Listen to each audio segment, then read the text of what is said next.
On today's episode, we'll talk about what directors look for in an operator, the Carnegie Mafia, Hill Street Blues, Buffalo Soldiers, and of course, hanging out with the Fonz. Just a little bit of business before we start. There may be a curse word here or there in this episode, so please listen responsibly. As always, our website, theop.io, is up and chock full of tips, tricks, and gooey operator goodness.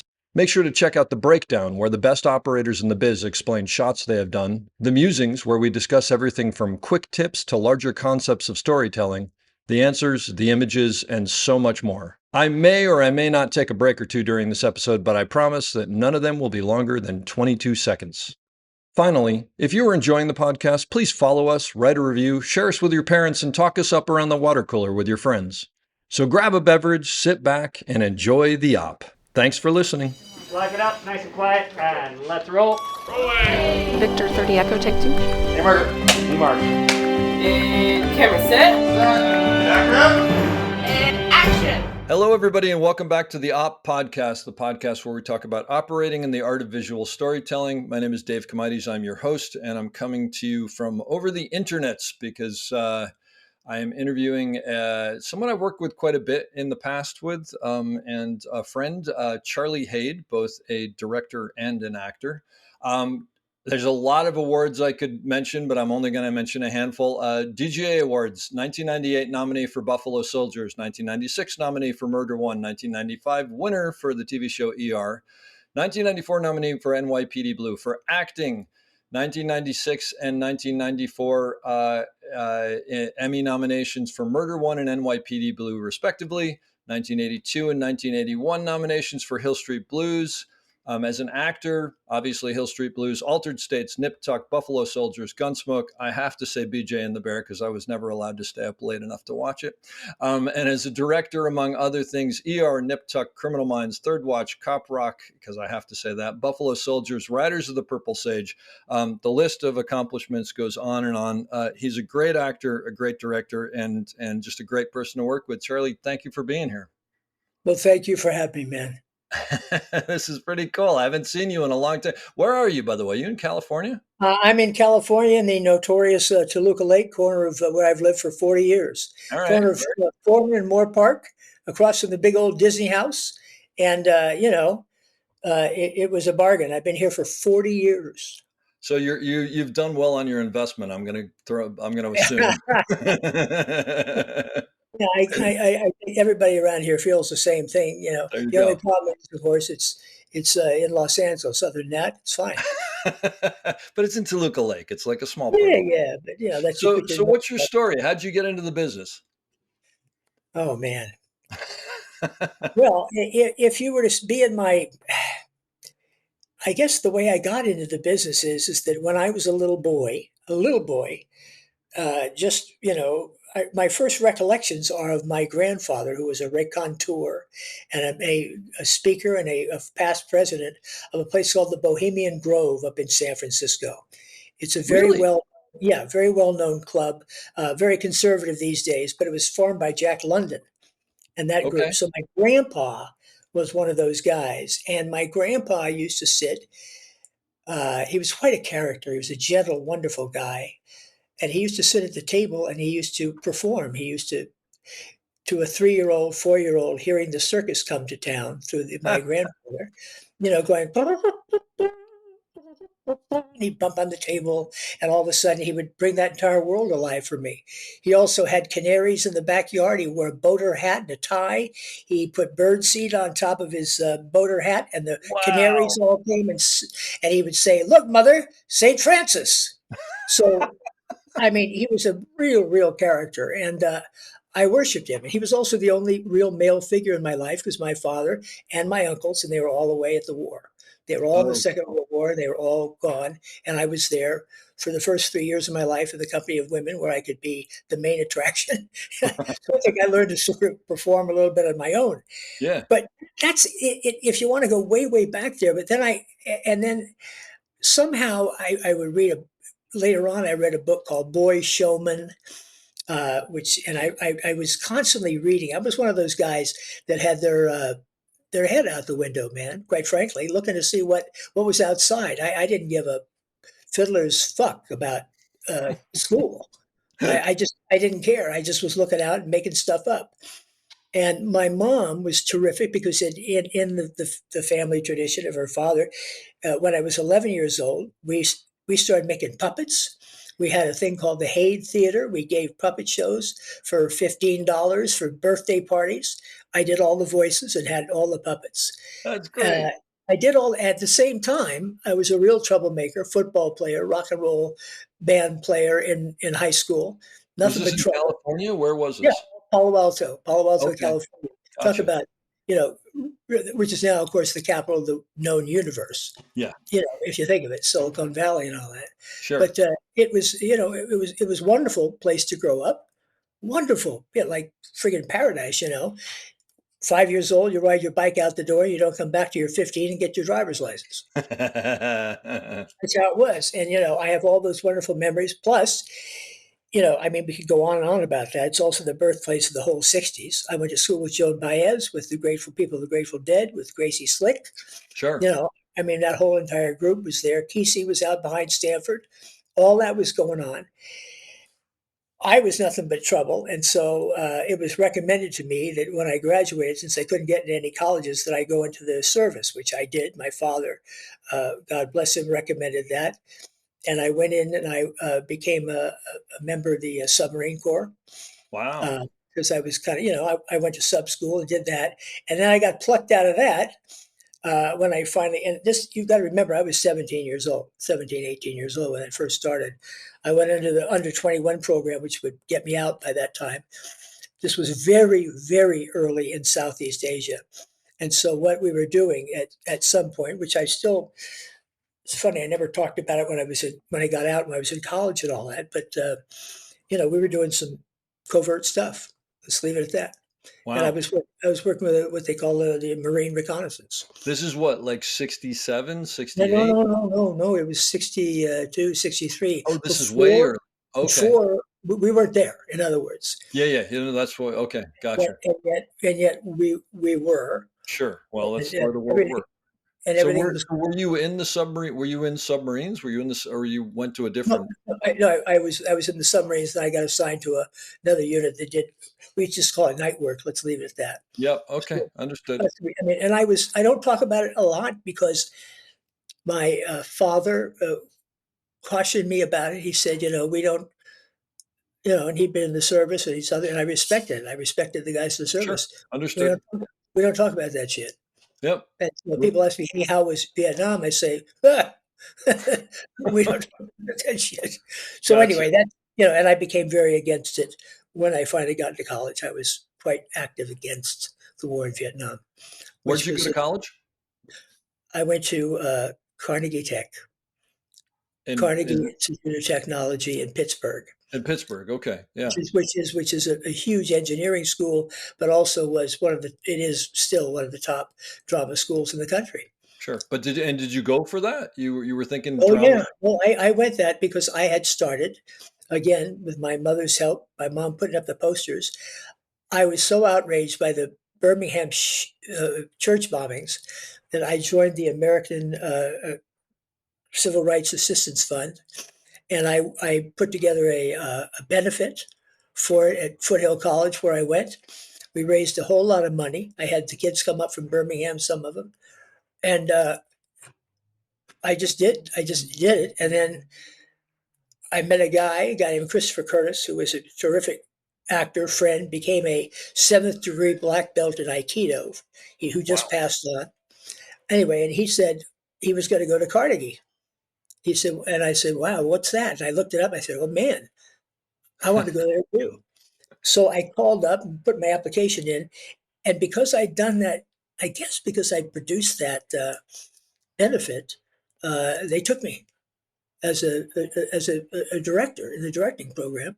Wow. And I, not knowing a damn thing, I went there. And, that was the beginning of all that. But this is, when you say directing program, I'm assuming this is directing plays, right? Theater directing, directing plays, and that was an very interesting period of my life because I became really became to love it, and I was pretty good at it. But I just remember, I years ago, started writing, and I wrote all kinds of stuff about my being a young man, a kid, young man, teenager, all that. And I ended up with my van parked at the place they call Three Rivers, where the stadium is now, where the Uh-huh. Monongahela, and they form the Allegheny River. And my grandparents, my grandpa had been born up in Newcastle, Pennsylvania, north of that. So here I was, third generation from Irish German immigrants, going to a school they never even would have thought they could go. Yeah. And I remember sitting in that van thinking about that. I remember I had picked up my diploma at the registrar's office. Congratulations, Mr. Hay. And I had it, put it in my back pocket, went down, parked the van, fired up a joint, threw the diploma in the back seat of the bus, and took off for New York. And that's how I ended my telling my stories, because I never wanted to write one of those and then I knew books. I Uh-huh. mean, I read too many of those things where they say, "Oh, and then I worked for," then I worked for. Okay, we can all drop the names. The first person I worked for in New York City was Joe Papp, Well, and yeah, and I ran the mobile theater unit for Joe Papp, and the mobile theater unit was showing the Scottish play outside, starring James Earl Jones, who really? who most nights would have to stop the show, go up to the edge of the stage, and say, "Cut this shit talking out." He said, "We're going to stop this MF." And it was like, whoa, they all shut up. Basically, what I did is what I learned in the service. I had a guy who was a lot bigger than me that would walk with me, and Pap would hand out rolls of bills that we would then pay off the neighborhood guys with, so they wouldn't mess around and steal stuff from us. Yeah. And I did, and that was my first gig. It was Wow. wonderful. I kind of fell into that. Then I got to start directing little stuff, and then talk about being in the right place at the right time. I went to a production at Cafe La Mama of a play called Godspell. Uh-huh. And I went to Godspell, and it was done by a classmate of mine, John Michael Teplak, and a bunch of people who'd been in my school. I made the only phone call I knew how to make, a guy named Edgar Lansbury, who was a producer. I became the associate producer of Godspell, and I made the phone call to Long Island that got Stephen Schwartz to write the music for Godspell. Stephen is still doing quite well, since Wicked is now the biggest hit Yeah. ever. And this is about my classmates. So I was in Wow. pretty good company for a long time, and that was a good deal. Uh, but that's not what I wanted to do. I wanted to direct or theater, and Yeah. so I did theater. I did some terrific plays. I worked at the Loretto Hilton. I worked at ACT. I worked at Washington Arena Stage. This is We all behind the scenes, or did you all act? behind, all directing. No, no, Okay. no acting, So no acting. you didn't necessarily want to be an actor at that point, or that No, wasn't in the. it wasn't in the cards. And Yeah. the thing that happened is I was married to at the time to a woman named Penelope Windust, whose father was a very well known director, did Arstic and Old Lace and all Oh, kinds of great plays. And I sort of tagged on. She did some plays, and went out, and I just kind of hung around. I was doing what I was doing. She was doing what she was doing. And eventually, for some reason, we ended up going to California. We had a new baby, went to California. I taught at Berkeley. She was very lonely for New York. She got nominated for a Tony Award. So we wow. came back just for that. Long story short, now we're down in San Diego. And in San Diego, all of a sudden, I was just kind of hanging on. We had a new baby. I was going surfing most of the time. And I was also surfed for my whole life. And all of a sudden, the director down there said, "Why don't you, I'm going to cast you in these plays." So now all of a sudden I'm acting in these Shakespeare plays without a hint as to, how to do anything in the Shakespeare plays. Wow. I was okay. Just playing, kind of Cornwall and those kind of parts, secondary guys. But I got to And imagine as a director, like you must self-direct yourself on some level, right? I mean, it's well, not. yeah, the thing is, I guess that comes along with it now, but I usually I have been lucky enough to work with really, really outstanding directors. So my motion picture stuff, if you're working with, Ken Russell, Sure. people like that, you're going to listen to those guys. Yeah, but I mean, back in the day when you started Oh acting, yeah, no, but you don't I know anything, but you no, no, probably but I mean, I just was, I knew enough theater. I knew enough to kind of, do the parts and all that. And sure. I just remember, I guess I was just, well, I know what I was doing. I was just soaking it all in. And then the weirdest thing of all happened. I know it sounds forever, but one of my agents, Joan Scott, who'd signed me as a director back in New York, she had moved to California. She had a partner named Ray Smith, Writers and Artists Agency, it was called. And they came down, and Ray Smith said, "Hey, man, I should be sending you out for stuff in LA." And I said, "Sending me out for?" I didn't know what was talking about. We drive up to LA with the baby. We go to the Sunset Marquis Hotel, where everybody was staying at the time, including Elaine May, and I mean, a really cool bunch of people there. Wow. And we're there at the place, and my first guy who I let crash there, Henry Winkler. So Henry comes out because he'd done Lords of Flatbush, and he comes out. He's camping on the couch. You knew him So from New York, or no, he just I met him through some other guys, and he needed a place to crash. there He's you a go. nice enough guy. So, but I was hanging out with, and here's the name dropping part. Dreyfus, Jimmy Woods, Steve Collins, Henry, this whole group, all of us, and Sly Stallone, and And all all of of us them were trying to just make it at that point. They trying to weren't get named. to it. We just had maybe one credit. We were all trying Yeah, to get yeah. somewhere. We would play tennis at this. We had one guy who lived in this apartment that had like 4 tennis courts. We'd all go over there and play tennis. That's so great. We'd go out and drink at the, at Joe Allen's. There was Uh-huh. a West Coast Joe Allen's place. We hung out. And the old joke is that, a couple of years later, the only time we saw each other was when we were in tuxedos. All of a sudden, we were like, whoa, he's nominated. He's this, he's that. That's And great. those friendships and relationships, I mean, when I was in college at Carnegie, my roommate was Albert Brooks. When I was Really? in college, my other roommate was Loudon Wainwright. So, Wow. Loudon Wainwright the third. So, I mean, we had this, and now I am dropping all the names. No, the but fact that's great. But you know what? There's so many people who have been around for a while who you hear it and you think, so there were only like 30 people in the film industry back then. It's like Well, everybody knew I mean, exactly. everybody. Yeah, no, I mean, exactly. We were Great. absolutely, we did not know the friggin' difference, man. That's so We great. kept drinking beer at night, Yeah. smoking a little weed, and playing tennis during the day, and then just kind of being, guys from the 60s.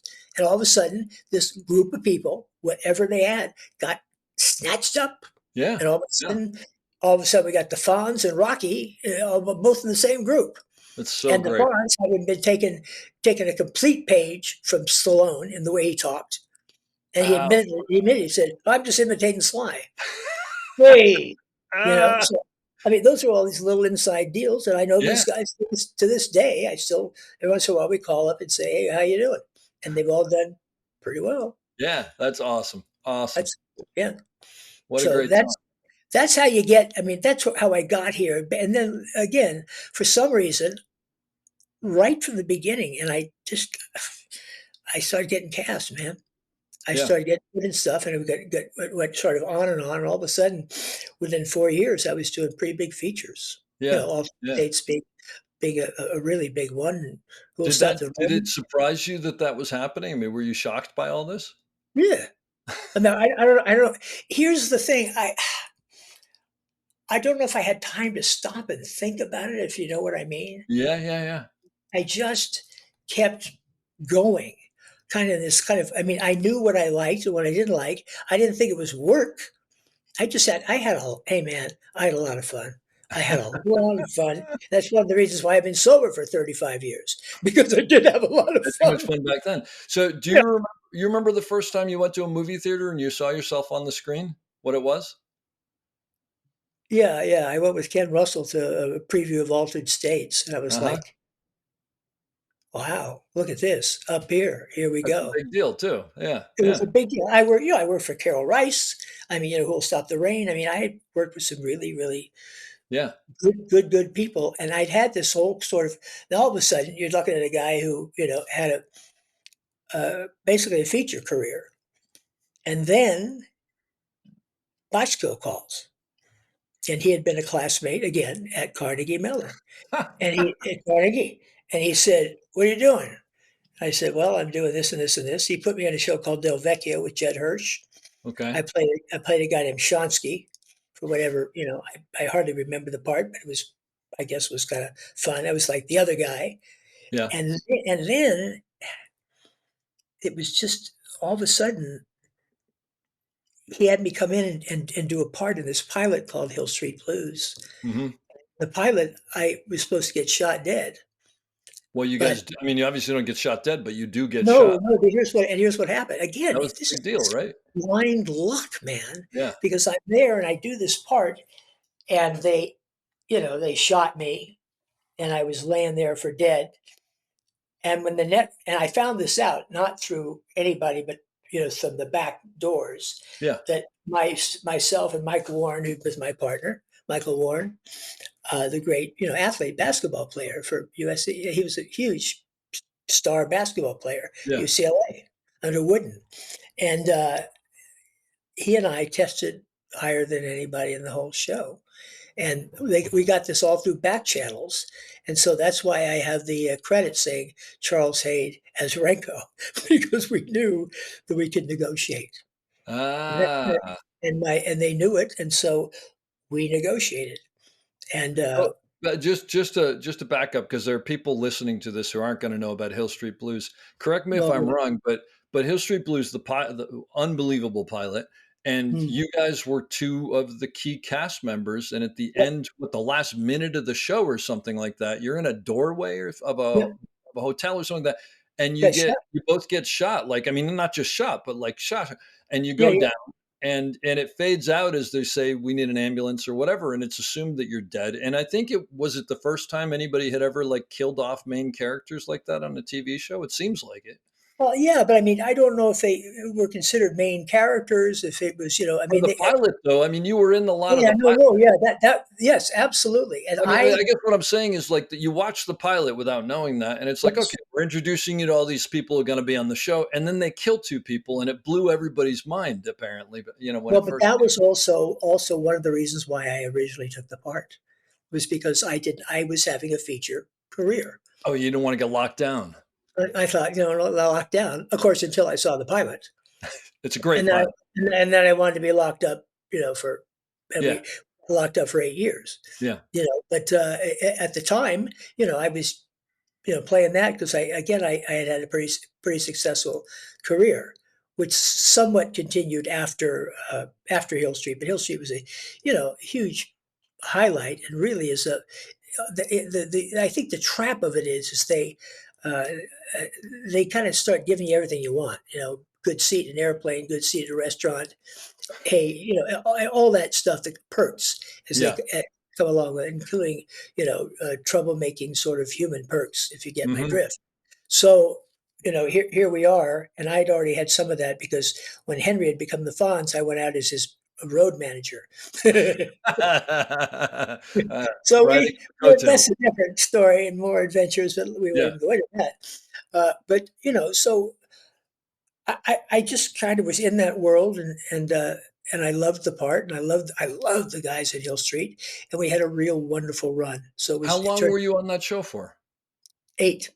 Was it you were on the entire run of the series till No, the end? yeah, yeah. Yeah, We all made the same decision when they were going to renew it. Uh, the whole cast decided no. They decided we were done. We yeah. didn't want. We did, just you don't want to keep going 15 You've done years. enough. 8 years is a long time. That's a long Yeah, time. Yeah. it was wonderful and worthwhile and all that stuff. So there I was and starting to act again, and then how did I get to become a director? Well, the no, it's fascinating. Also, another guy who had gone to Carnegie is a guy named John Wells. Oh, yeah. So John Wells had a project that he at Paramount that he had resurrected, and it was called The Night Man, and it was a movie of the week. And I Hmm. somehow he talked into, and I talked into, and the NBC liked it so much that it's the first MOW I directed, and it was for John. Oh, wow. So I didn't know I'm, that. I had just finished doing a part in New Orleans where I played this miserable character with long hair and the whole thing, uh, and went over and and then went and did this film in Atlanta. All of a sudden, I'm doing that, Yeah. and at the same time, and then of course, guys I knew started paying attention. Bochco, came back at me and said, "I'm doing a show, called Doogie Howser. Uh-huh. Want to come do Doogie Howser?" So I did Doogie Howser. He was happy with that. I became part of that stable for a while. So now you can imagine in the early '80s, mid '80s, I'm a I'm a member of the Bochco camp and the John Wells camp. It's not bad. Not Not bad bad, at all. Those are not two bad. very big camps. Yeah, and the big camps were all about, again, going to the same school. There is a Carnegie, to this day, mafia. There Really? is a Carnegie Mellon, Carnegie Tech, absolutely. Oh, where'd you go Okay. to school? Carnegie. Okay, you're hired. I mean, You're in. not quite that, but No, no, but sort of you that. get a leg up. Yeah, yeah. It's like, I mean, there's one at NYU. There's certainly a Yale guy, Yale Drama School Mafia. There's a bunch Mhm. of them around. SC. I mean, everybody has links back to some of Sure. those places Yeah. sometimes. So that's sort of what happened. And then I guess I got pretty good at it. And I liked it. I really liked it. And at the same time, I had one of the traps with all this is you just get somehow you I don't know how to use the word. I think the word is you get a pretty high opinion of yourself somehow because everybody keeps saying, "Hey, you this, that, and the other thing." And I remember that being a trap a number of times. And I remember being uh, demanding, which was not a great quality. I remember taking advantage of it sometimes, but I was always set straight by guys. And a lot of the guys set me straight. You're one of them. Thorpe is another one of them. No, I mean, no, these guys would just say, "Hey, take it the fuck easy, man. Take it easy." And that was my MO. They would say, calm it down, take it down. Because Uh-huh. I was so enthusiastic and so this, let's do this, let's do this, hey, dude, slow down, you know. And the thing is, God, without even realizing it, or probably not even have the gratitude for it at the time, I had gotten everything I could ever possibly want. I was right there. I was doing exactly what I loved to do, and I got to do it until, till I always get the younger people all fired up when they say, "Oh, I was a director." I said, the last, and they say, "What's the last thing you did before you retired?" Breaking Bad, you know? And then they go, "Oh, good Not a bad. Lord. Oh my Yeah, God." exactly. It's Well, not a bad. yeah, and it's like, and I'm an old fart. And so here I am, saying Breaking Bad. I'm hipper than cow shit, man. I'm Yeah. hip. And There you so go. kind of left it there. And I've done some teaching at UCLA. I taught the master's program for Rod Holcomb. Okay. God rest his soul, and God God rest his love him. soul. Love Rod Holcomb. Directed Oh, the my pilot for ER and came God. back several times. I Gave me, think I don't know if you know, but he gave me, Rod was directing an episode when my name came out to direct in season 5. And he came in and he showed me, "Hey, you're on the list." And he said, "I tell you what, there's a scene with Eric LaSalle, who he knew I was close with." And he said, "How about you're going to direct that scene?" And I said, oh, "What do you mean?" And he great. goes, "I'm going to give you that scene. You and Eric and I are going to talk about it, but it's going to be 100% yours. And I'll be on the set, but you're going to direct it so that you can step in those shoes." And he gave me that gift. And to Yeah. his credit, he basically stayed back. He didn't do much. He was there in case But, Eric you know, needed. that's how it works. And I mean, that's why you and I are talking today. I mean, one of the reasons that I love the podcast that you do is because you're talking shop, man. Yeah, You're talking shop all the time. You're talking, I mean, and when people who have done what we've done for as long as we've done, I mean, we can friggin' talk shop till yeah. we're. Well, but And it's giving back, right? Because everybody had to learn it somewhere, and it's a faster way, or I don't know, faster, better, whatever. But if you had to pick one or the other, acting or directing, is there one that you appreciate more, enjoy more? Directing. Directing? Yeah, because the acting thing, I mean, it's like this part, I mean, listen, I did a thing for Tim Guinea, the director, wonderful thing called One Armed Man, and we won a bunch of stuff for that. It was a short film, but I love that. But also, I saw myself now playing older kind of guys and all that. Yeah. They still call about that stuff, but I'm just Sure. not.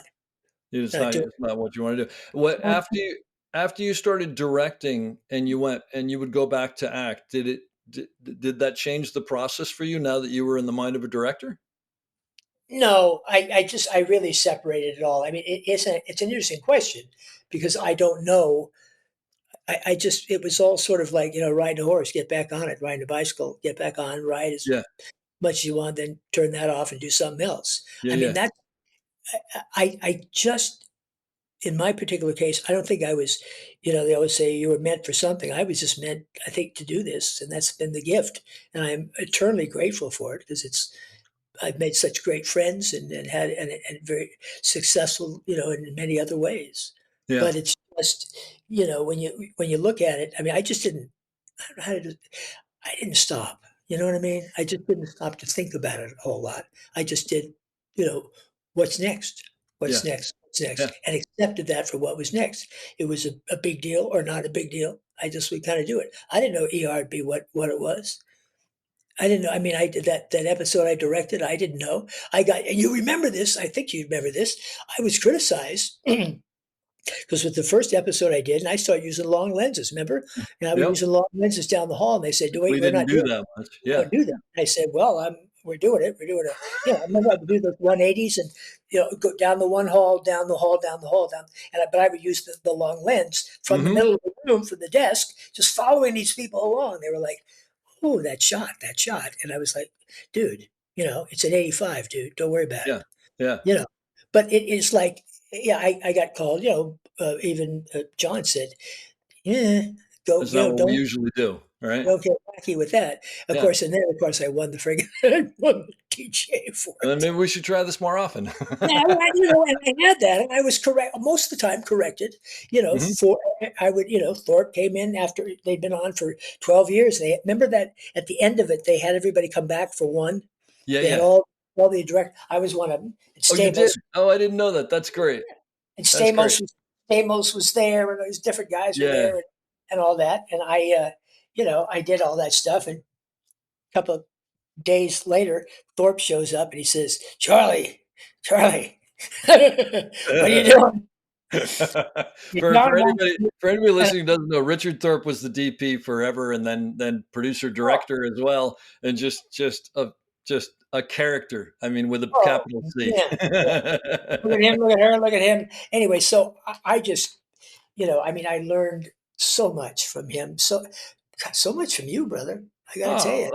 And the that's thing very that I loved is that you guys and Terrence, the Steadicam guys, it was just like, I don't know, clockwork, the composition. As a oh. director, you could say, we're here, we're here, we're here, we're here, and you guys knew exactly and would make it better. Well, that show just became like shorthand. And the other thing that was amazing, which you remember, I'm sure, were the actors were so easy to work with and so accommodating. And I often joke that, it's like I'd always land perfect overs there. And then I got on another show and I realized, oh, I'm not landing perfect overs. They'd always adjust perfectly to whatever I landed. Right. But it But was then a again, team yeah, effort, right? It was just that yeah. place was there.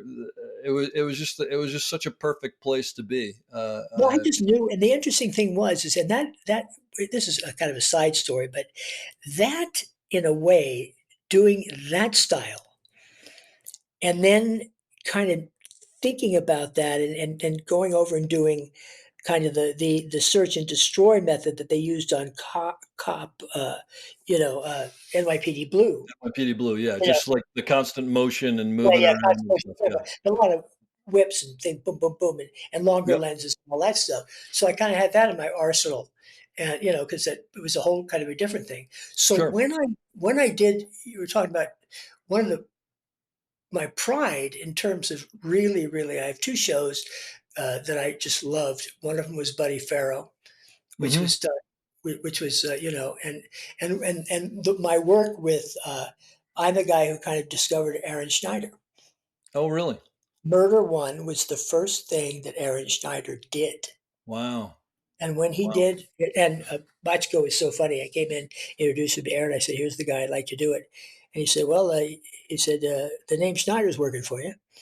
He was part of the tribe, and it was a good thing to Bachko. Uh-huh. But the thing that was so interesting about it is all of a sudden I started talking to Aaron. I said,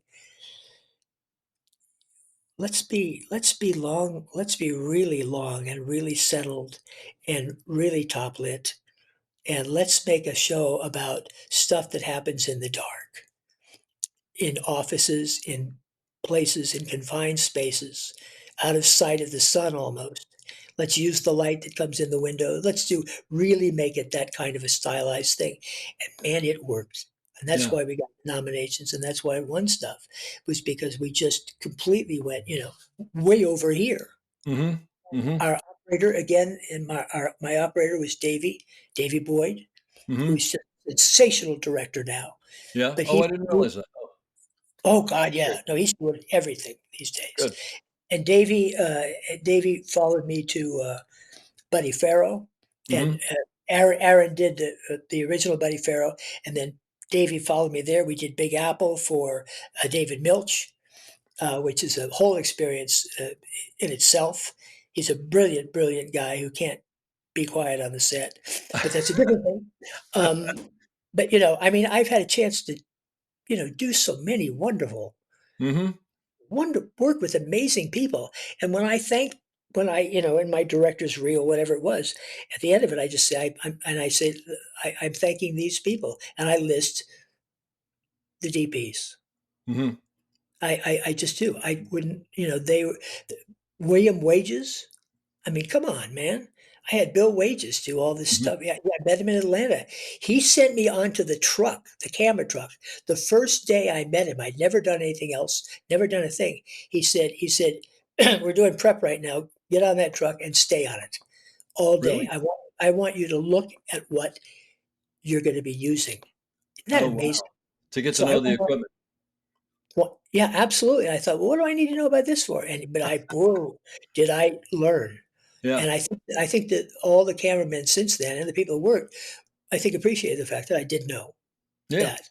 Yeah. Because you can actually say a lens. You can actually say, you can use the terminology that is familiar to operators. Sure. Sure. That's what you can do. And I learned that from really some of the best, if you think of it. That's fantastic. So do you think that when you went into most shows, that did actors appreciate that you were an actor first, and that you, or I think, well, the thing is, it's like, I think I talk the language. I mean, you remember this. I mean, I'm the guy who would say, "Cut, cut, what the hell's going on?" Yeah. I would say that. No, you didn't mince words. It was definitely that. I never did. I say, "Okay, hold it." I go up and talk to him and say, "What the hell is this going on?" Yeah. Or but whatever. you think that it cut to the quick with them about being able to get right in there and well, because I knew and they knew that I was an actor, and I'd say, "What?" Yeah. Most of the time, I just say, "What's going on?" That usually actually those words, Yep. and they would say, "Am I off or am I on?" I say, "Well, I don't know what's going on, but you're not right there. Let's do this or whatever." But there is a language. I think there was a respect because I had acting experience. Yeah. And, I think it's very, very helpful. Very helpful. Yeah. And the other thing is, it comes off. I mean, especially coming from you, it always came off to me, because I used to watch. I mean, I remember watching you work with actors a lot. As genuine. I mean, because you can know the words, but it's not coming from a genuine place. And with you, it was just like cut right to let's get right to the meat of it and figure out where we're going and why we're not there. Or whatever. Yeah, because the thing is, to make the assumption is, you make an assumption about professional actors is that they know this stuff, or if they don't, they're going to know it. They better by then, yeah. By the time they're done with me, they're going to know it. Yeah. But I mean, I just would assume that, which is, they like that you assume that you could arm around Clooney or anybody, and say, Tony, any of those guys, and say, "What's going on? Yeah. and they knew what was going on or what wasn't going on. Hmm. And that's how it would be. It'd be very quick. You remember, you worked with me so many times. Sure. I Absolutely. what's happening here, dude? Or, Yeah. you know, or sometimes when it was weird, I'd say it pretty loud. I remember you remember that. I'd say, God, what the, There was never a point where anybody went, "What is Charlie actually trying to say?" No, there was never that. You always knew. There was no question about it. I remember when you came in the first time, Terrence. Because like I'm new there, and I think you'd been there once before me. I got there or Mhm. whatever. And I said, "What's the deal?" And he goes, "Oh, you'll love him. You'll love him. He's great. He's just hold on. He's great." It was exactly right. And The whole world, yeah. how many episodes of VR did you end up directing? Oh man, I don't even know. Multiple, right? Yeah, Yeah. yeah, for years. I mean, and then I would come back and forth, and then Yep. I got all of a sudden stuff took off, and I wasn't available forever. Sure. And Yeah. Johnny would call up, and then John, when it was that last season and all, he said, "We're having a reunion. You're coming, man." Yeah. Says we're all Yeah. going to have people there, which was That's a great. great compliment. Oh, But that's I mean, let's put it this way: my favorite ER story, my favorite story about myself on ER. I just, I had been on. Well, there's a couple good stories about ER, but Spielberg had to do with that. Also Mhm. as we know. And one day, and I had known Stephen when he was doing 1942. I was doing Altered States, and they were and the same stage, stage 11. Oh, So and oh, I had same stage as ZR. Wow. oh Yeah. yeah, yeah. Oh, there you go. So one day we're doing when I was doing Altered States, he showed up and because Belushi, he couldn't find Belushi, and so he was just hanging out, you know. So and I had known him a little bit before that, and so one day we were shooting over by the L that they had there, that The hospital entrance. elevated track, Elevator. Chicago train set. Yeah. We were over there. We had a setup. It was a long lens setup. There was a bunch of people behind me, and I spied Spielberg in the group somewhere behind, somewhere, kind of trying to be, nonchalant as someone having Spielberg on the set would be. And so people did not know I knew him. So what was great is all of a sudden I did a shot, and also I stopped. I said, "Tut tut tut." I turned around and looked at Steve and said, "What the hell are you doing here?" I said, "Did you come to steal my shit again? Did everybody Again? just go You want to quiet? learn how to shoot again?" I said, "You were haunting me back on this same stage 20 years ago, man." And they were like, they, the first, they were like, "Oh my God, he's talking to Spielberg. What do you mean you're trying to steal my shit again?" Well, I'd already directed Cooperstown for Amblin, and I knew him. And then later on, of course, he had me do a show that about the police department out in the valley. You Uh-huh. know, so I mean, can you imagine being a guy? I always love this, having a secretary call and say, "Mr. Spielberg will be calling you in 5 minutes," and he, you know, called up and offered me that gig to run that Yeah, show, not and bad. so not bad. That's a good And call. Yeah. yeah, no, but I mean, it's those kind of things, man. Those are treasures. Those are Yeah, terrific kinds of absolutely. stuff. And when you run into the other great thing to do, and I'm just now I'm blowing horns here, but one of the great things to do, at least I just love it. Every year they have the DGA Awards, and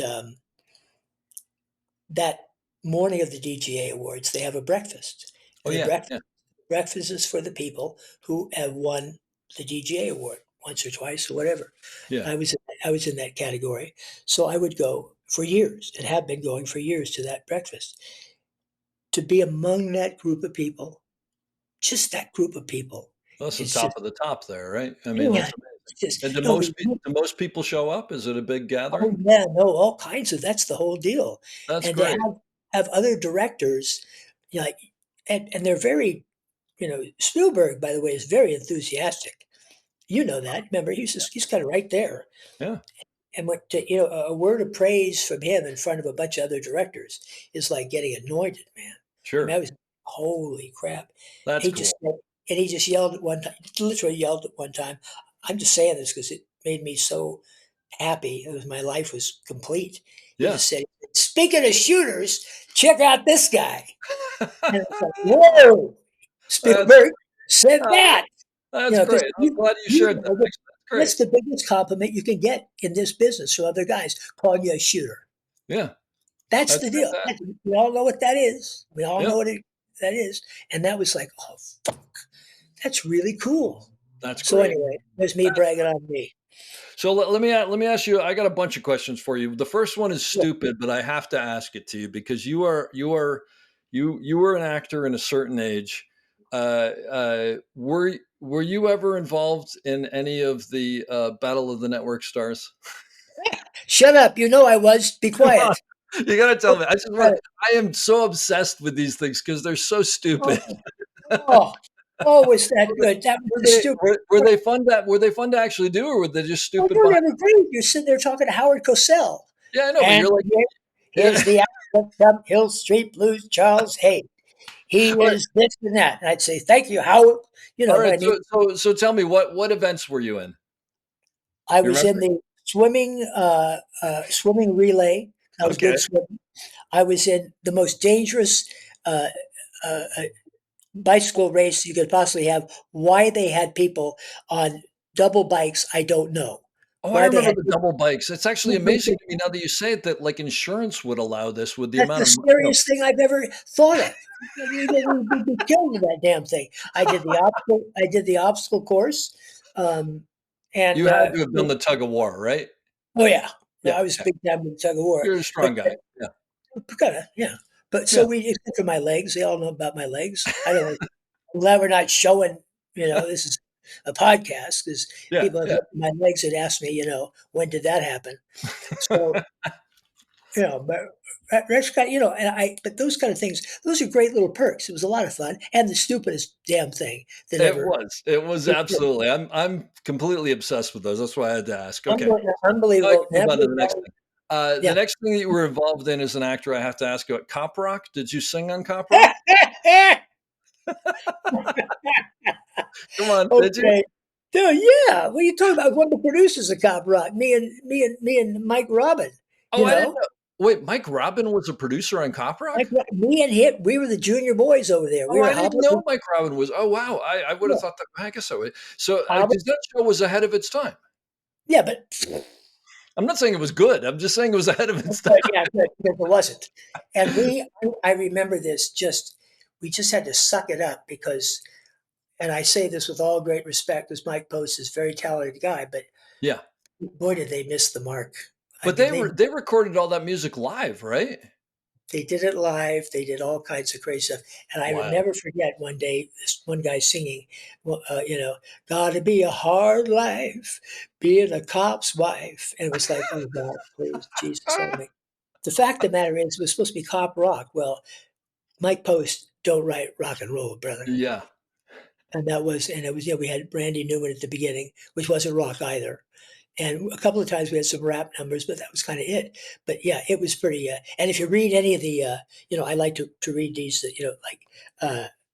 some of the Disney executives have written books, Uh-huh.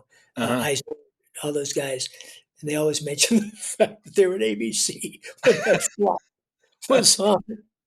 And I remember one time Bob Iger said to me, I was having a meeting somewhere, and he walked by and said, Charlie, thanks for that. Thanks for Cop Rock. Dude, that's why I'm working for Turner now. Yeah. No, I can't work for you anymore. He said, well, you almost got that right. All right. Well, now that I got those two out of the way, Oh, God. so let me ask you. I'm going to ask you a question as an actor and as a director. As an actor, what do you look for in a good camera operator? What are you looking for from the camera operator? What can a camera operator do that helps you as an actor? An operator as an Yeah. actor. Yeah. No, what the camera operator Yeah, actor yeah, yeah. relationship. Yeah, yeah, no, well, because the issue that's the person who sees you, Yeah. the first sees you, and that kind of thing. I mean, that's invaluable. And I know the difference between this, Just I different mean, ways and of looking that's on the eyepiece. Yeah. and Yeah. that is what an operator could do. But my real appreciation, of course, has always become because of the direct, because of the, it's like Davy Boyd was the operator on Murder One. Uh-huh. those frames, and I mean, it's brilliant stuff. You've done amazing stuff. I mean, the framings, you guys, some of the stuff has just been amazing. And I listen to your podcast because I know the language, and I Mhm. love to hear everything that every guy says on these podcasts because I get it. It's real shop talk. And so Yeah. as an actor, of course I get it. And as a director, I get it even more. I Yeah. mean, to a good operator, you can say the shot is this, and man, they got it, and they make it better. Mhm. Always make it better. So I you're could just not. basically looking to hand it off, and the operator then finesses it into something even more. Yeah, absolutely, because it's there. Yeah, because it's going to be at least the caliber of guys I work with, including yourself, better at it than I am. Mhm. They got a better eye than I do, and yet ultimately, as a director, they say, "Oh, directed by," and all that. Well, guess what? Without the operator, without the lighting, without all the other departments, you're nothing. Mhm. You got to honor the script, honor the actor, honor the operator, honor everybody on the set. That's what it's really all about. Yeah. And Yeah. and sometimes, I mean, I think the one thing people did know about me is that I loved everybody on those sets. No question. I'd fuck with everybody, but at the same time, they'd fuck me right back, which was great. I mean, nobody said, "Oh, Charlie, oh, please," Yeah. never. And I Yeah. loved that. Yeah. They'd say, "Shut Yeah. the fuck up, man," or whatever. But I mean, that's the kind of camaraderie that we get when we do what we do, and if Mhm. we do it well. So yeah. So And good seeing you, man. It's great just talking to you. it's great talking to you too, and it's great to see you. So do you remember what are there things that you would say? There are certain. You're not one of them, so maybe this isn't a fair question, but there are certain Mhm. actors that can be prickly. We've all worked with Mhm. them. Uh, Mhm. Well, I'm yeah. I'm No, asking no. this question, and you don't have to name names. I'm asking this question though for younger operators who are trying to figure out what do you Well, do as yeah. an operator when you're working with one of those actors who is not interested in hitting a mark, is not interested. I mean, do you go to the director and ask them? Do you go to the Well, DP? first of all, I think yes, I think you go no, well, I think the chain of command, you go to DP first. Yeah, Your guy, the governor. You go to but him first. you take it up the ladder basically. Yeah, you take it up the ladder, but also it's all going to come around. I mean, you think the director doesn't see the bullshit behavior? I mean, we all know. I've been on sets. They had some on ER. They had Yeah, on every show. There's a couple of guys. sure. Somehow these guys get this attitude, and I don't think they quite know what to do with it. But they don't last, buddy boy. They Hmm. don't last. I got you know the names, and I know the names, and they're not around anymore. And that same thing with certain DPs, Yeah. certain guys. They burn it and they burn it bad. And they burn it bad because of their disregard for other people as artists and as people. So it You really can't. comes down to just respecting people and Yeah, respecting the it's process. just about. I mean, that to me, that's what's built in is that respect. I Hmm. feel honored to be in the company of those guys. It's like for me, it's the greatest thing in the world. If I ever felt myself taking it for granted, that was a bad day for me, man. Hmm. You know, and I was called, to the carpet a couple of times, and by people I totally respected. They said, Yeah. "Take it easy." I said, "Got it." But I think people. One of the things I do know is, and in talking to you also, is that I always have felt people got me, which I think that was. I mean, I could be more grateful for that because I'm a handful. I am a bit of a handful sometimes, In a good but way. well, no, but I also see, I mean, and I try to explain this to directing students also, and I just say, look, I got, I got, I got it in my head. I want to see it. I want to try it, and I'm also completely open to every kind of idea. And if I see something different, I'll take credit for it. You know, hey, wow, that That was a is good performance. that's good. Wow, I Well, wonder how he did that. yeah, You know, that's always the thing that I never quite understand is like you'll come up with an idea and people there are some people in this industry who'll be threatened by it. And I mm, never understand that because like when the movie's showing, no one's ever going to look at that scene that I maybe had an idea with and go, I bet the operator came up with that idea. They're going to go, hey, that director did a great job or that actor did a great job. Whoever they're seeing on the screen, you know? yeah, it's the thing, and the other thing is the civilians, as we say all the time. They don't know how the process works. They don't know. I mean, they couldn't even begin to guess how it works. Yeah. Look at the machine we're part of. Look at Absolutely. Yeah. look at the Rolls Royce I got to drive my entire career. I got to You- go on a set and I got to say action and cut with brilliant people. I mean, what a gift. I mean, whew, you Do know, you think that you think the process has changed because of the move from film to digital? well, I think it's a time thing. I think there's that whole thing about keep it rolling, that mentality and all that sort of a thing. I think that for certain people that can really, really get in the way. Is that a Be- good thing or a bad thing? Well, I don't think it's a great thing sometimes because, Yeah. I like cut. I like cut. I like stop. I like, let's do this. I would say, okay, let's keep rolling. Let's try it again. It doesn't give anybody a chance to breathe Yeah. sometimes. Yeah. Now, if you know someone, if that's the way they like to work, then go ahead. But Sure. and the camera, by that time, if you're on a series, especially, the camera crew knows how the actor works, so you could go with that stuff. But if it becomes a I never say that keep rolling, get it again. That just I find that loses a rhythm. Yeah. You Yeah. just lose some kind of a rhythm. And I Well, think also, there's at least they finally made it look like a movies again. There was a period where it was just impossible, you in mean terms. you're just talking about the visuals? Yeah, the lighting. Yeah. There No, was no, a it's period come of back time around. There's no question. when I was like going, "Oh, this is please," you know what I mean? Don't whatever. I remember doing Nip Tuck, and they wanted to do a whole thing about so that someone was doing at the plastic surgeon's office. They were doing a reality show, but they wanted to shoot it with a camera and make it look like a reality show, make it look like video. Yeah. And I said, Ryan, I said, it's video. I said, shoot video. You don't That's have to what make it's what it looked is. like video. And he said, okay, we'll do it one day. It was all kinds of maybe this, maybe that.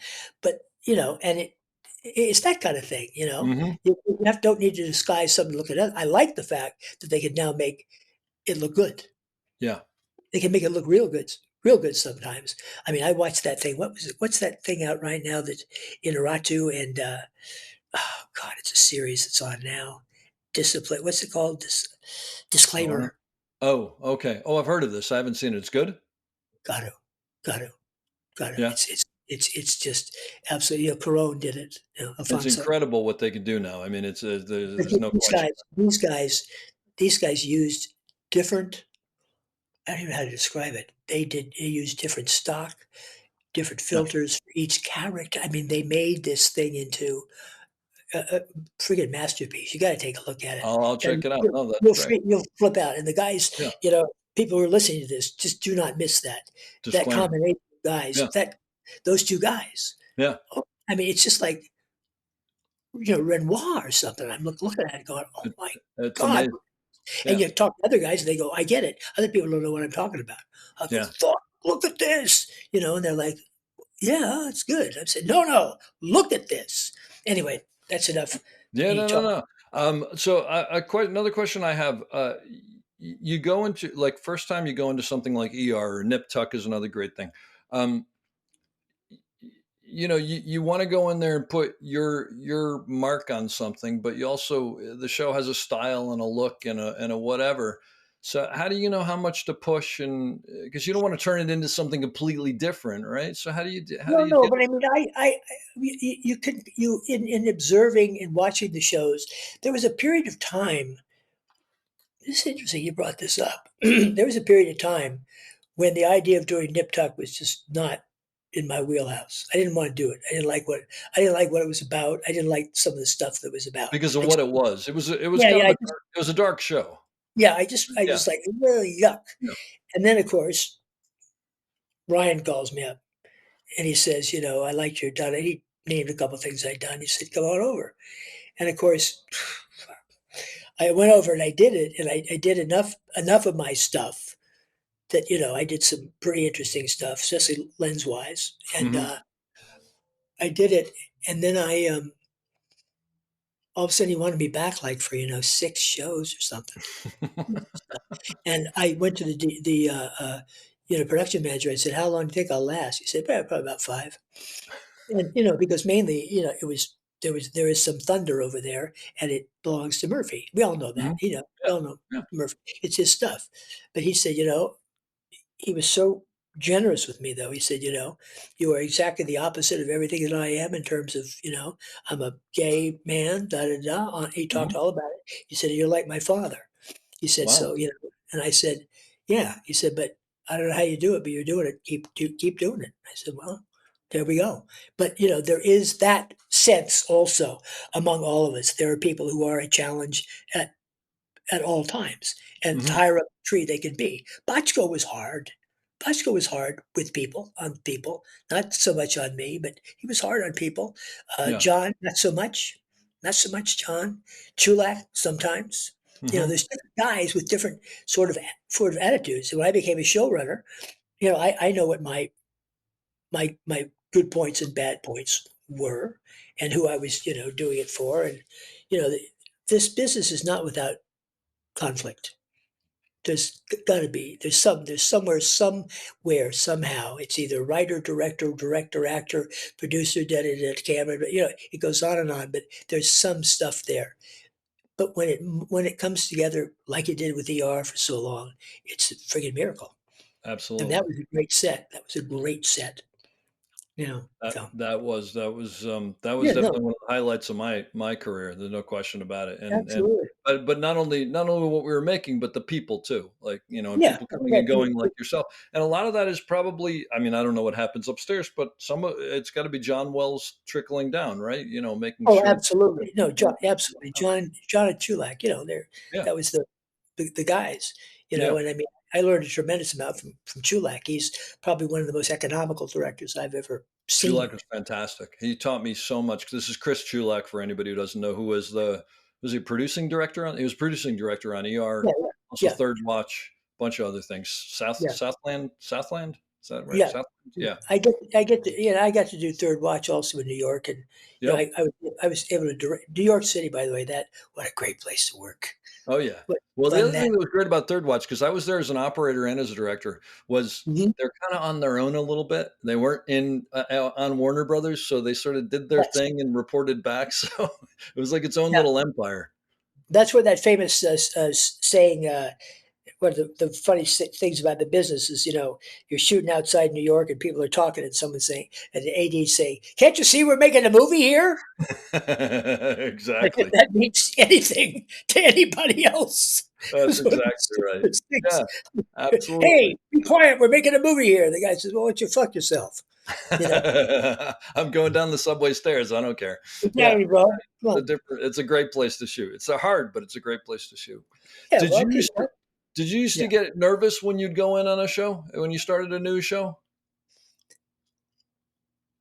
Once you were I think, established, I mean. I think it all depends on, it just, I knew they wanted me. So that was a good thing. Hmm. Uh, I would really bone up on the style. I really would take a look at a lot of episodes and just say, this is what they ostensibly want. And then I try to add something to it. And that's why I think I getting, called back so much. It Because was because, you'd be building on what they've already built on. yeah, I would just do a little this and that. And then they'd all go, oh my goodness, this is an interesting story too. It's relevant to, I think, those of us that operators and certainly DPs and certainly directors. And that is that I remember after I did Murder One, um, we really took a lot of, you know, they covered stage 6 over. They top lit the whole never unheard Yeah. of. The Uh-huh. old guys were coming down and going, I haven't seen this since 19 blah, and we did all that. The lenses, the whole choices we made were there, and I remember when they first looked at the first screening of the first thing, and I was up there, and it was like I thought it was wonderful and all this, and yet there was this enormous silence at the Really? end of the screening, and I went This is the downstairs. screening for the network executives No, or no, whatever? no, for the Bachko and all those guys, all Okay. those Yeah. executives. Yeah. And I remember going downstairs and sitting around somewhere, and I remember Milch coming downstairs, and he just came in. He said, You did it, and they're going to know it. Huh, They don't know it now, but they're going to find out. That's what he that's said. cool. Yeah.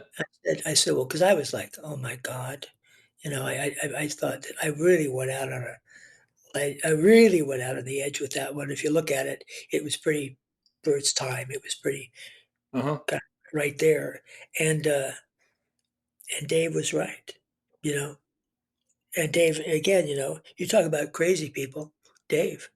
But Dave is also one of the great talents we've ever Well, had. no question, a genius is apparently, from what I understand, somewhat flawed, Well, but I mean, but Dave's got, Alzheimer's now, and he's got oh, the whole thing, but he's still, you call him up, he'll start talking, but he talks about his projects.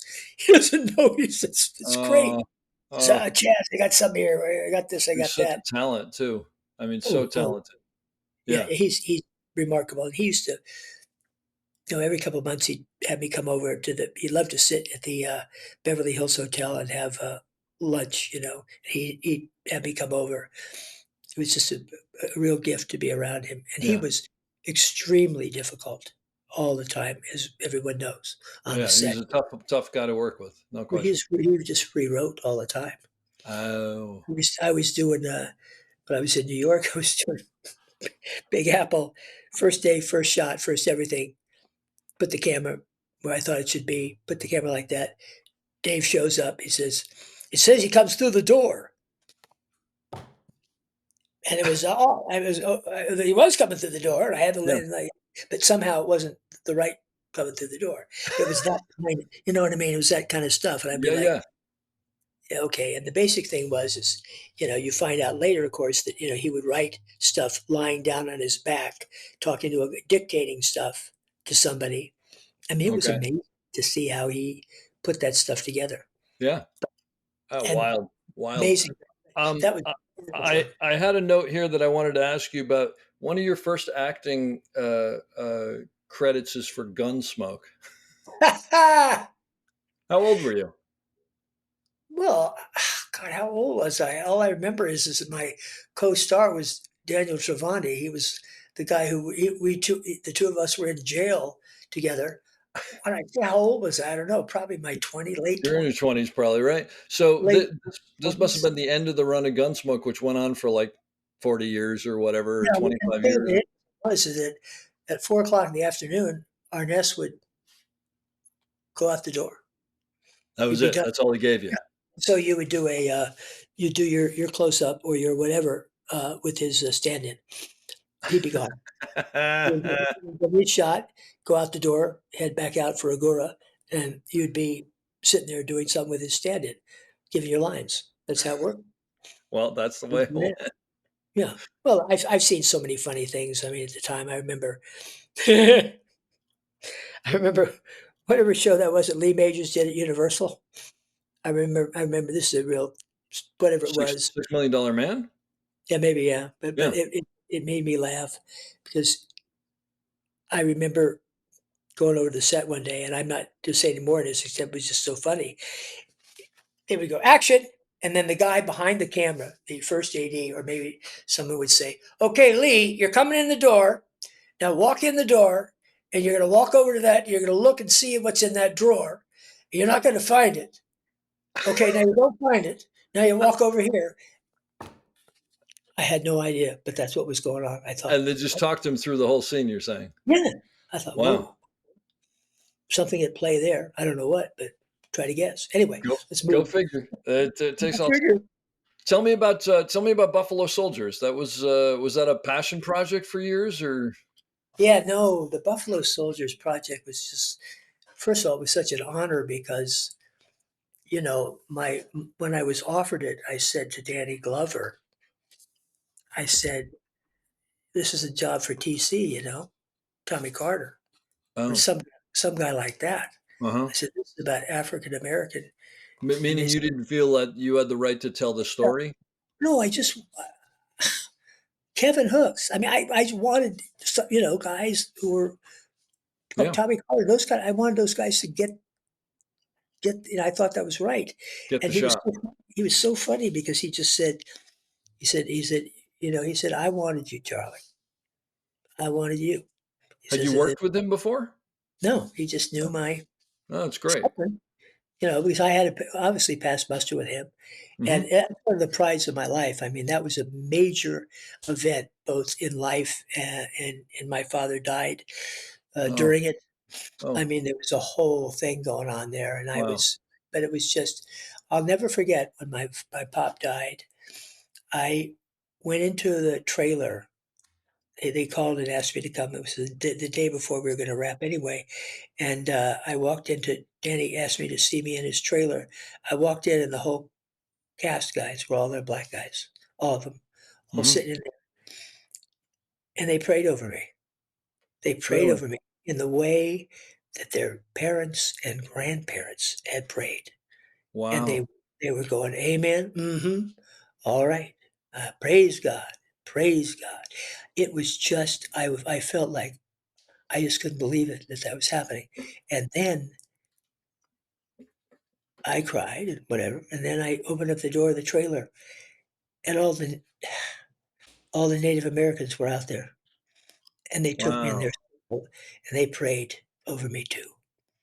So That's amazing. Wow. that that comes along with, that comes along with the business. That was so meaningful to me because I got to make that thing about that, and, Yeah, the fact that I got nominated and all that stuff was terrific, sure. but the experience was magic for me, Well, and but you hit on something because you become family with these people. You spend so uh, much time with them, and then when you go through something that's obviously they cared about you. If they hadn't cared about you, they wouldn't have been doing any of these things, obviously. But that's an yeah, incredible story. yeah, What an experience. well, look, I mean, the story, was like I had been told that's when I got sober. I mean, that's when I I was told by, a, no, Native American church medicine man. I had to go and ask permission to. I had to meet with these guys because they do this dance called the Gone Dance, which they don't want filmed. But I said, Okay. listen, if you the spirit of this dance will be seen all over the world, and they said, okay, we got it, we'll Okay. do that. Oh, and But it's they in the did it. movie. Yeah. But he looked right at me. He said, yeah, I'm talking about a lot of stuff, aren't I? He looked at me. He said, pointed at me, and he said, you're not okay, are you? I said, "What do you mean not okay?" He said, he pointed at my head and my heart, and I said, Wow. "Ooh." And he said, "Well, let's see what will happen if you stay true to the spirit of this film and where you are right now." And he was right. And I went Yeah. home and I went to my father's funeral, and right after that, I never had another drink. That's an amazing story. Wow. So no wonder that movie has a special place in your heart besides being something impressive. Yeah, I mean, it was just because, yeah. and I was, I mean, you have to be so lucky to be able to shoot. I shot in outside of Moab. I shot in Canyonlands. Oh, It it's was beautiful. right Yeah. where Ford shot. I was Yeah. right there Yeah. where he was in Canyonlands. I was Yeah. right there at Chiricahua National Monument, where people Mhm. had shot. I mean, look and I got to shoot Iron Will in Minnesota, Duluth, Minnesota. During between January 4th and Easter. Can you That's imagine being up in that part of the no, world no. late Right night? now, I don't want to. Maybe when I was younger, but not now. 25 below first day of shooting. Oh, it's horrible. Anyway, but I loved it. I Wow. loved being outside. I loved being outside and shooting like that. Man, that's why I'm so lucky, man. I have That's all those stories. fantastic. Yeah. So I Well, got that.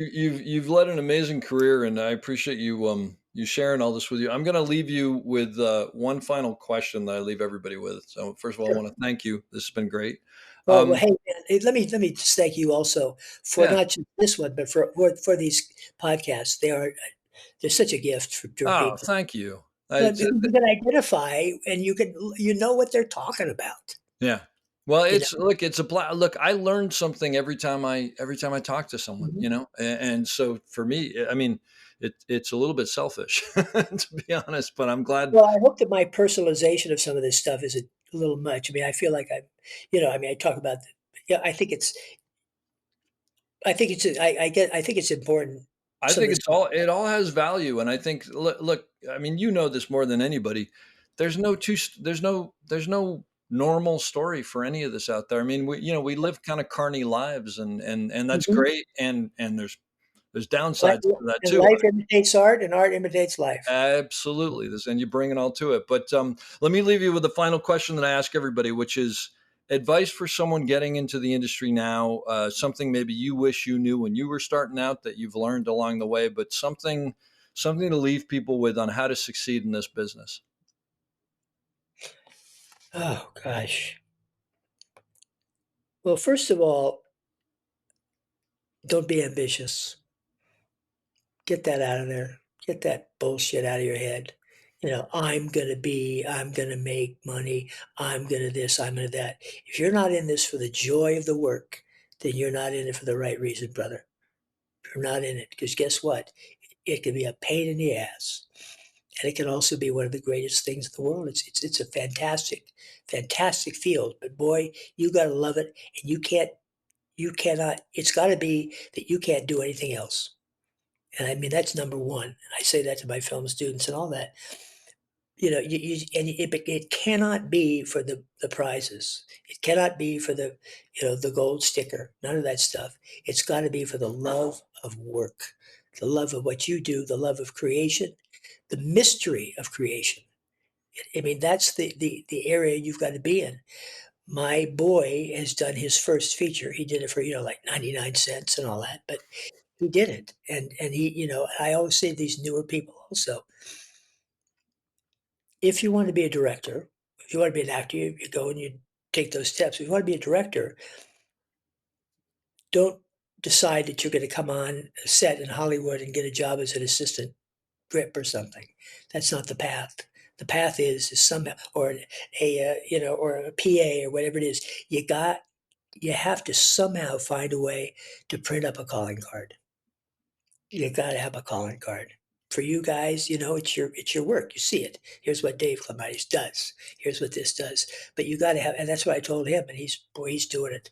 I'm so proud of him. It's incredible because it's hard these days, harder than it was for me. Going all the way back to the beginning, you said there was just a certain group here in Los Angeles. Well, the world felt much smaller then. Now with all the quote film schools and all that kind of stuff, okay, so it's a film school. So what are you going to do about it? I just think when I tell them it's all about the work and do the work. I don't care if you're doing it with a friggin' handheld phone, do the work and do that and make that what you do and not, I'm gonna get this and I want to be that. Doesn't work, baby. You either love it, you're willing to die for it, don't do it. That's it. I hope you enjoyed that as much as I did. We'll be back soon with another great episode. Don't forget to check us out on theop.io for all sorts of information on operating and storytelling. So thanks for listening and have a great day.